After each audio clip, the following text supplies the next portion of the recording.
Hi everyone, my name is Lily. And I'm Caitlin. And today we'll be talking about developing phonological awareness in school-age students. We hope that this is an informative topic and something that you can use in your classrooms. So we'll start by giving an overview of phonological awareness and what it is. We'll discuss why it's important, especially for school-age students. We'll go through some signs of phonological awareness difficulties. We'll explain some positive and negative impacts of phonological awareness. We'll discuss the steps involved in phonological awareness. And lastly, we'll give some ideas about how to teach phonological awareness in the classroom. So firstly, we'll give an overview of phonological awareness. Phonological awareness allows us to break down oral language, which is spoken language, into smaller parts. It can be divided into, firstly, phoneme awareness. Phonemes are individual sounds in words. For example, in tap, there are 3 phonemes, t, a, p. It is important to distinguish between the phonemes and letters in a word. For example, in the word shop, there are 4 letters, S, H, O, P, but there are 3 phonemes, sh, o, p. Therefore, phoneme awareness is the understanding of how individual sounds make up words. Secondly, syllable awareness. Syllables are units within words.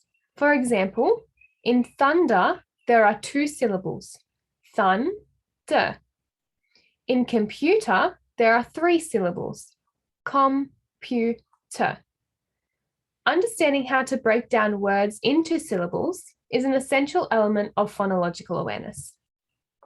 The third component of phonological awareness is recognizing phonological patterns.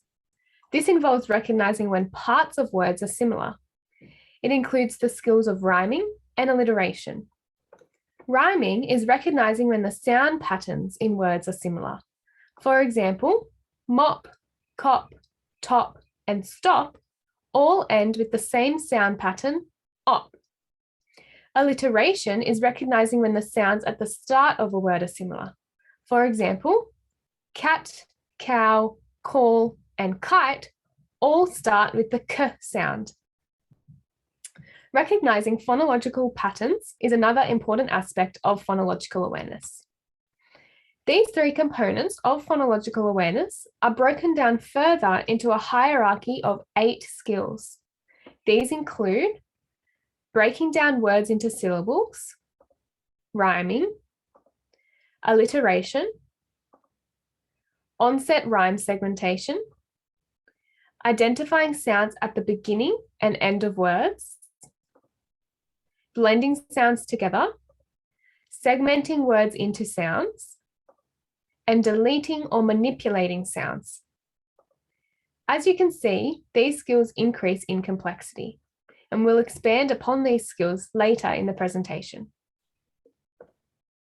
So why is phonological awareness important? People often think that reading begins with learning to sound out letters, but most young kids are getting ready to read long before they understand this. Phonological awareness is the first step in learning how to write and read. So let's talk about how a word gets from a student's head to the paper in writing. Let's imagine a student is trying to write the word picnic. The student will have to recognize this spoken word by saying the word or knowing the word in their head, picnic. Once the student knows this spoken word, they will then use phonological awareness skills to recognize and work with the sounds of this spoken word. So they'll need to break this spoken word into syllables, pick, nick. Then they'll focus on the first syllable, pick. They will then break up the syllable into phonemes, which is the individual sounds. So p, I, k. They do this for the second syllable as well, nick, n, I, k. So we can see that all of the steps up to this point are components of phonological awareness. The student has broken up the word into syllables and segmented the syllable into sounds. From this point, the student needs to relate the sounds to letters in order to write the word. This process is called phonics and will not be covered in this presentation. So as you can see, phonological awareness is vital to the writing process. Phonological awareness is also significant in reading. The process of how written words are read is opposite to the writing process we just explained. Let's keep the same example. When a student is reading the word picnic, they first have to relate the letters to the sounds. For example, in the syllable pick, the letter P makes the sound P. Next, the letter I makes the sound I, and the letter C makes the sound K. And also the same with Nick. This is phonics again. The student then has the sounds in their head. P, I, K, N, I, K. They then use the skills of blending to combine these sounds to make syllables. So P, I, K makes pick. The student will then do the same process with the second syllable, Nick. They then combine the syllables to make picnic. Once again, the phonological awareness skills of syllables and blending sounds together have all been used in the process of reading. Therefore, it is essential that students have phonological awareness skills so that they can write and read. Also, phonological awareness is important for speaking. A student needs to be able to break the word into syllables and sounds in order to say the word correctly. A child with phonological awareness difficulties may have difficulty doing this, which can result in unclear speech. For example, if a student wants to say the word carrot, but they can't break the word into syllables, carrot, they might leave out a syllable when they are saying the word, so that they say car instead of carrot. This can change the meaning of their message, and other people may find it difficult to understand what they are saying. Another example is with the word stop.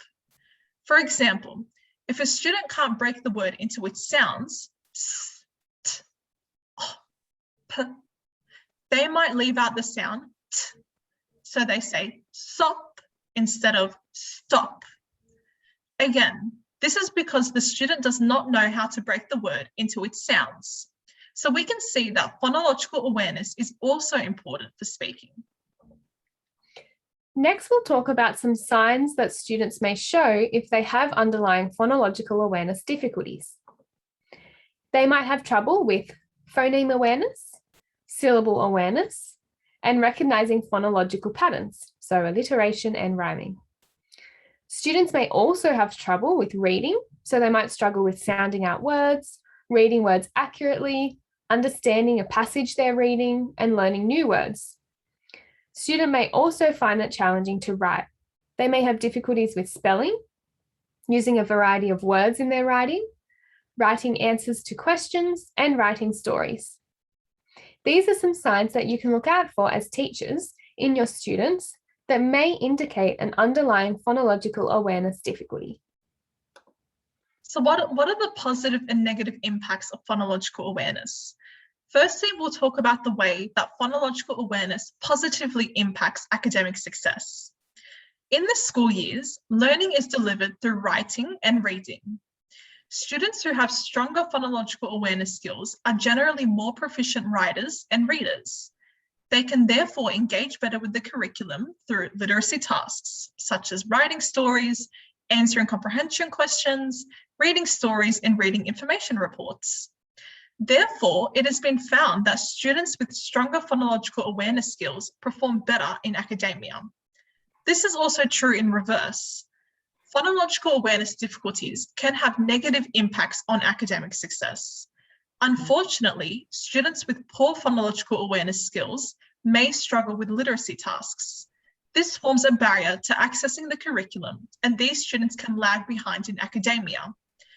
This can also have long-term impacts, as it has been found that students who don't perform as well in literacy throughout the school years may face employment challenges. Therefore, it is clear that phonological awareness is a foundational skill for success in the school years and beyond. There is also a link between phonological awareness and social development. It has been found that students with better phonological awareness skills have more positive social interactions. For example, a student may find it easy to interact with their friends because they may have clear speech, they are able to read stories together, and they're able to write text together. The student may also be succeeding more in the classroom, and so other peers may perceive this student as a desirable friend. In contrast, phonological awareness difficulties may also have negative impacts on a student's social interactions. For example, if phonological awareness difficulties are impacting a student's speech clarity, they may find it hard to make and maintain friendships because their friend may find it difficult to understand them. Also, if a student's poor phonological awareness skills are impacting their literacy skills, the student may struggle to participate in classroom activities. This can affect their ability to interact with peers and their teacher. Therefore, having good knowledge and understanding of phonological awareness skills contributes to social development. Phonological awareness may also impact behaviour in the classroom. Students who have strong phonological awareness abilities are likely to be succeeding at writing, reading, and classroom tasks. This would lead to them feeling confident, being motivated to participate, and excited to learn. On the other hand, students who have poor phonological awareness abilities may struggle with academic demands of the classroom. For example, if you ask students to write 3 things they did in the school holidays and read it to the class, the student may have difficulties completing this activity if they have poor phonological awareness skills. This may impact their concentration and attention, as they have to use more effort than other children to complete this task. This may be perceived as bad behaviour rather than an underlying phonological awareness difficulty. Students may become hesitant to engage in writing or reading tasks that they find difficult due to their phonological awareness difficulties. This could also lead to poor self-esteem and feeling unmotivated to learn.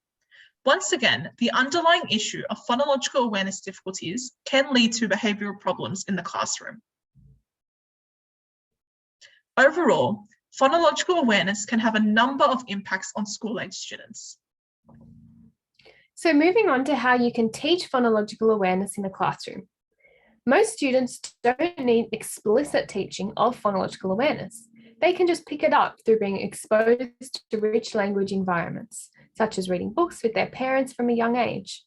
However, some students need to learn the skills through explicit teaching and practice. Phonological awareness skills are mostly taught in kindergarten and first grade.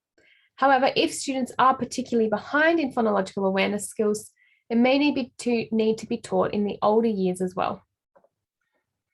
Phonological awareness can be broken down into these sequence of skills.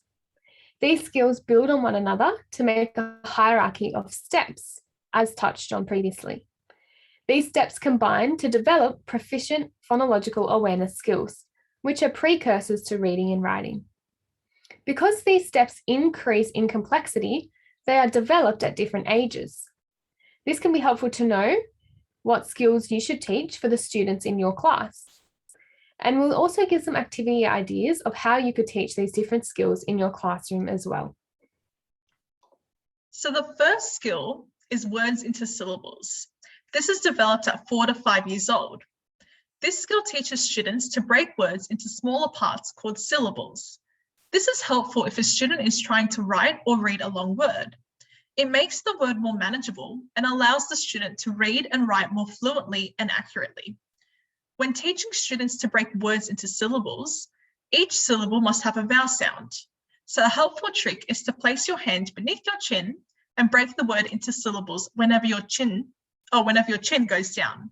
For example, cat would be 1 syllable, or flying would be 2 syllables, or umbrella would be 3 syllables. Some activity ideas of how you could teach breaking words into syllables in the classroom are, so students could sit in a circle and they could clap the syllables in their name, or you could put hoops on the ground and students jump into the hoops as they say the syllables in words. The next skill is rhyme awareness and production. This is developed at 4 to 5 years old. This skill teaches students to recognize when the sound patterns in words are similar, which is rhyme awareness. It also teaches students to think of and produce words that rhyme. This is rhyme production. For example, rhyme awareness is recognizing that cat, bat, and fat all rhyme from a group of words.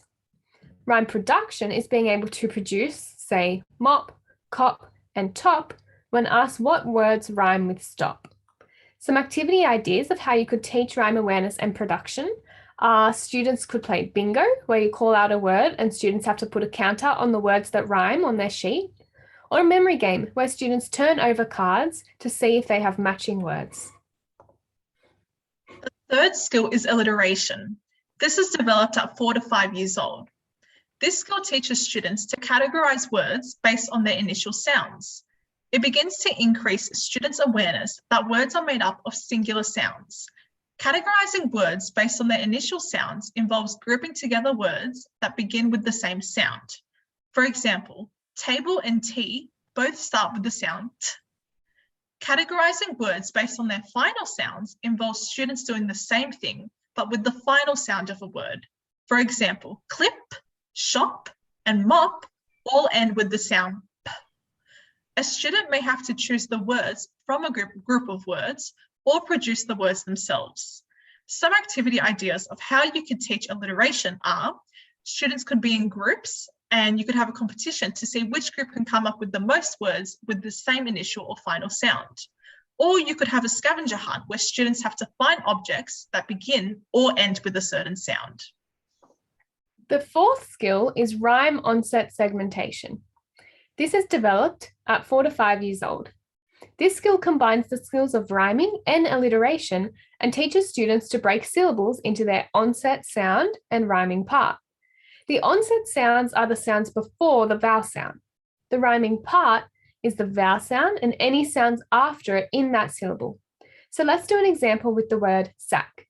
The onset is s, as it is the first sound in the word, and the rhyming part is ack, because it consists of the vowel and every other sound after it. Not every syllable has an onset, but every syllable has a rhyme. For example, ink starts with a vowel sound, so it doesn't have an onset. Some activity ideas are, you could play a whole class game where you present a picture like sock and you ask what the first sound is in the picture and then what the rhyming part is. Or Pictionary, where students draw the word and they have to say the onset and rhyme of the word as they draw it. The next skill is initial and final sound identification. This is developed at 5 to 6 years old. This skill teaches students to identify the first and last sounds in words. For example, the word boat, the initial sound is B and the final sound is T. Some activity ideas are hot potato, where you call out words and students have to say the initial or final sound under time pressure. Or duck, duck, goose, where students go around tapping their students' heads, but they have to say the first sound of that student's name. The next skill is blending sounds into words. This is developed at 5 to 6 years old. This skill teaches students to put sounds together to make words. For example, the sounds d, e, s, and k can be blended together to make desk. Some activity ideas are a whole class activity where you say sounds and the students blend them together, or you could use a magic bag where students take out sounds from a bag and have to blend them together to make a word. The next skill is segmenting words into sounds. This is developed at 5 to 6 years old. This skill teaches students to separate words into sounds. For example, the word mit can be segmented into m, I, t. Think of this skill as breaking down, whereas blending is building up. These two skills are foundational for reading and writing. Some activity ideas are shooting hoops, where you give the students a word and they have to take turns shooting the ball and saying the next sound in the word. Or Play-Doh smash, where students smash Play-Doh balls as they say each sound in a word. The final sound is deleting and manipulating sounds. This is developed at 7 years old. This skill teaches students to isolate sounds and manipulate them by removing or adding sounds. For example, in the word hair, the sound h can be deleted to make air, or the sound p can be added to make pear. This is the most complex phonological awareness skill. Some activity ideas are You could do a pair activity where one student says a word and the other student makes up a rule, like take away the last sound. The other student then has to say the new word. Or a group activity. You have a competition to see how many words students can make by deleting and replacing a sound in a word. These 8 skills provide students with a basis for reading and writing. Thank you for listening to our presentation, and we hope that it is helpful and you find some activities that you could use to develop students' phonological awareness in your classroom. If you have any questions or comments, please don't hesitate to contact our supervisor, Julia. Have a lovely day. Thank you.